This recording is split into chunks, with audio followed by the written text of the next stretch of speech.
কচু 60, কচুই মানে সবচেয়ে বেশি দাম। বেগুন 60, এই দুটি বেশি। কচু আর বেগুনি সবচেয়ে বেশি। আর সব বেশি, পটল 20-25, ভেন্ডি 15, ঝিঙ্গা 20-25, মরিচ মরিচ মরিচ 40-50 টাকা কেজি। মরিচের দামটা মোটামুটি আছে। বলছি জুনিয়াদহ বাজারের কথা। এই বাজারটি সপ্তাহে 3 দিন বসে, রবিবার, মঙ্গলবার এবং বৃহস্পতিবার।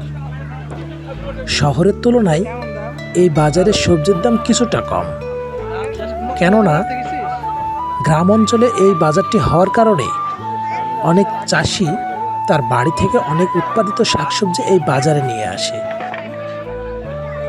এই কারণে শাকসবজির দাম এখানে অনেকটাই কম। এই বাজারটিতে যারা বাজার করে এর মধ্যে মূলত পান চাষিরাই সবচেয়ে বেশি, কেননা এখানে পানেরও বাজার রয়েছে। এখানে ফলও অনেক সস্তায় পাওয়া যায়, বিশেষ করে আম। রাজশাহীর বাঘা উপজেলা থেকে নদীপথে খুব সহজেই এই বাজারে আম নিয়ে আসা যায়। এ কারণে এই বাজারে আমের দাম অনেকটাই কম। এই বাজারটির অবস্থান ভেড়ামারা থানার জুনিয়াদহ ইউনিয়নের জুনিয়াদহ বাজারে। আপনারা যে কোনো সময় চলে আসতে পারেন এই বাজারে বাজার করতে।